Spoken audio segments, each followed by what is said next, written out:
Hi, I'm Professor Johnson Glover, and for today's lesson, we will be exploring the sociological statuses. I'm going to give you different descriptors you can use to help grasp these concepts. So you'll have some written definitions that you can take down or screenshot. You will have some visuals you can use, and then we'll also do an exercise so that regardless of what your learning preference is or how you learn best, ideally, through one of these avenues, you'll be able to tackle the concepts. So let's dive right in. So with ascribed status, one of the three that we'll be exploring, ascribed statuses are those that a person is likely born with. They can't change it. It's an involuntary acquisition. You're just kind of stuck with it, for lack of a better term.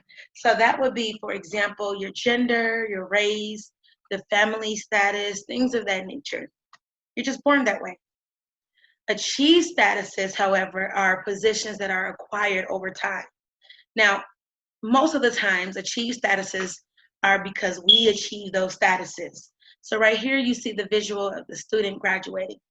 So ideally, she achieved that degree through her hard work, through her efforts. Being a student in itself is an achieved status. Being a graduate is an achieved status. It both takes intention in order to maintain that status, in order to get into that role. So achieved statuses would have taken some kind of effort. Now, before we move on to master statuses, let's kind of talk about achieved and ascribed statuses, especially when it comes to family roles. So take a moment to think about it. If we have a mother and a child, the mother status would actually be achieved.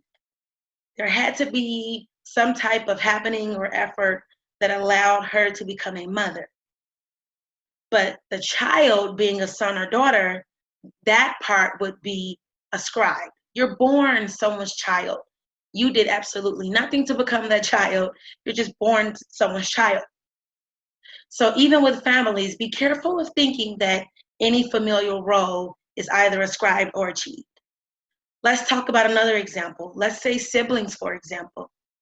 If you are born a younger sibling, meaning that you have a brother or sister or more that was born before you, then technically you being a sibling is ascribed. You're born a sibling. They were already here. You were always going to be a sibling.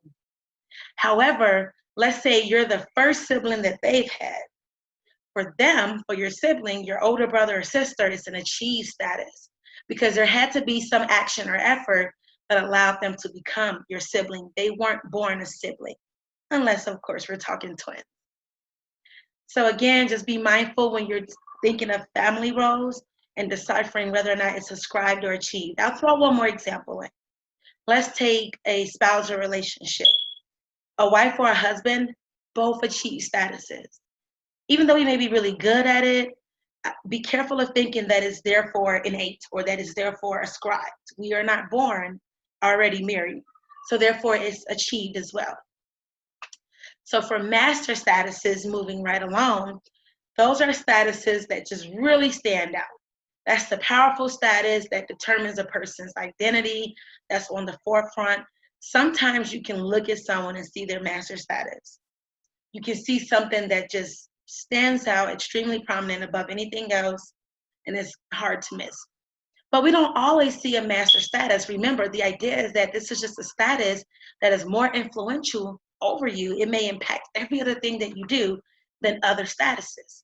So if you look at the example, being a student could also be a master status if that's something that is so powerful to your identity, something that impacts other things that you do, something that just is really heavy for you and who you are.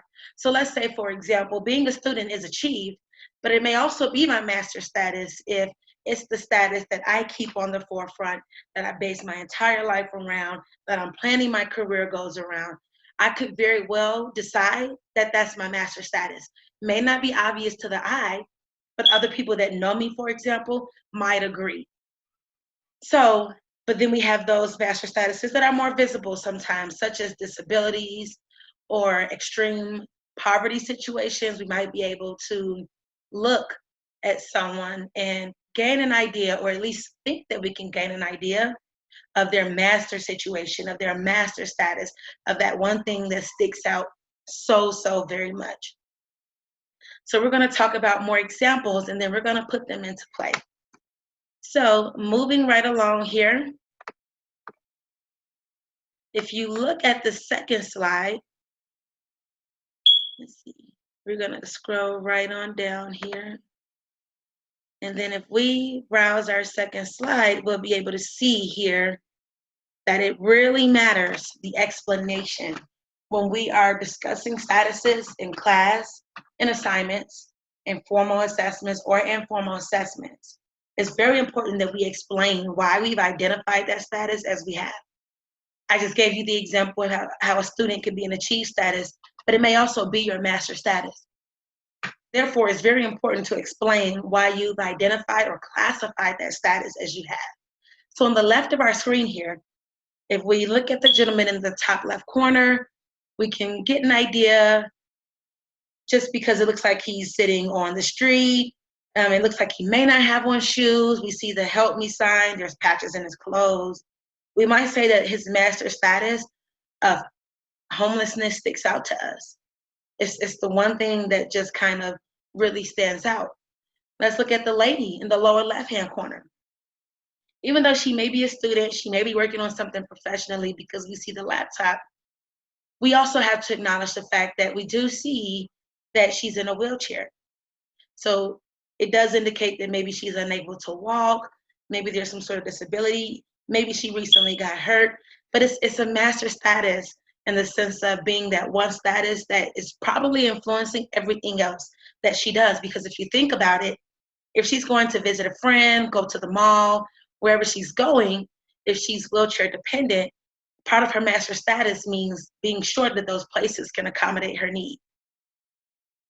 However, if we look at the other examples that have the yellow bubbles over them, not so obvious. For example, if I took those yellow bubbles off, those 4 yellow words, will we just be able to look at these drawings and say, bingo, I knew that the master status in the left image was religion. Maybe if we peer close enough at the cross, but one might instantly or just as easily say, I'm thinking the master status is a nurse.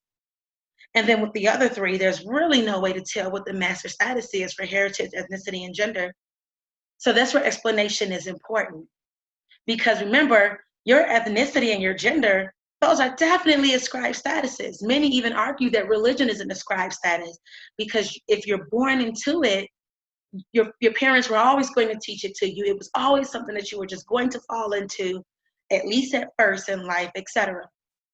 So while some of these may be ascribed statuses, your heritage, ethnicity, religion, or gender, it may be a master status as well if it has an influence over almost or everything that you do.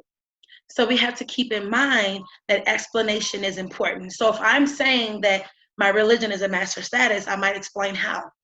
So I might say, for example, my religion helps me to decide my company, who I hang out with, what I do for fun, how often I go to church, how often I pray or worship. My gender, if I'm saying that's a master status, maybe in my mind, the way I'm maneuvering day to day, the way I'm processing, the way I see myself within society, my gender is impacting everything I do. Let's take, for example, a feminist. A feminist may say that her gender or his gender is their master status. It impacts why they professionally work in all these realms where they're trying to create that equity for women to be right alongside men. It may explain why they feel the way they do, they act the way they do, they pursue what they do in school, professionally, etc. So as you can see, explanation is very important to understanding statuses. Remember that as we have these discussions, as we do our assignments, you want to be detailed and thorough and explain why you've identified that particular status, however you chose to identify it. So let's put it into practice. Let's do an informal assessment. Now, as far as master statuses, I'm going to challenge you all to go people watching. And I know it sounds kind of odd at first sight. No one wants to be caught staring at anyone, right? When we're toddlers, our parents teach us not to stare. But if you really think about it, You might find yourself people watching more often than you might want to admit. Just think about the last time you were in a grocery store, in line, and how you observed others around you, or at the coffee shop or park. So before we meet for our next class, I want to encourage you all to do some field observation. We talked about field observation being one of the sociological realms of studying society. Get out there, do some field observations, and just kind of watch people. And jot down or journal what it appears their master status is and how it appears their master status is influencing them or even others around them. How do others around them tend to act or treat them due to what is perceived as their master status? This will be fun, guys. I promise students love those field experiences. If you have any questions or at all feel uncomfortable, please reach out to me. And I can find videos, we can find alternatives in order to help you still be able to grasp the visual. So if you look to the right here, we see people in the park and we see the ear as if he's kind of listening. So maybe he may observe that gentleman in the blue jacket as a master status of being an elderly member of society. Perhaps by the hair, perhaps by the young lady kind of adjacent from him who is walking with the cane and she also has the white colored hair. Maybe they're outside of an assisted living home. There may be different clues or indicators to be able to identify that perhaps this member of society occupies this role of an elderly person in society. But then you would observe further. Try to hear the conversation if you can. Don't invade anyone's space, especially these days with COVID. But if you can, try to listen. Watch how the two interact as they cross paths. Soon enough, it looks like they may be crossing paths. Looks like they may be already exchanging words. Listen and watch for those interactions. I can't wait to discuss those. Now, as far as ascribed and achieved statuses, I want you all to take a look within. Create a comparison chart, just a T chart. On one side, write achieved, and on the other side, go ahead and write ascribed. So you're going to essentially create two columns and think about different roles. Come up with at least 3 achieved roles and 3 ascribed roles that are applicable to you.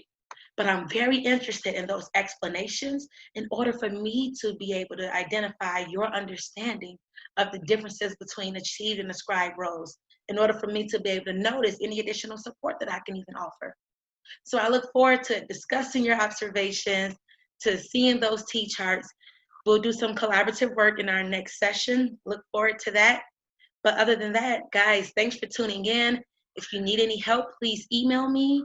Please reach out. I'll make sure that I'm available for virtual office hours. I am here to support you, and I thank you for allowing me to. Take care.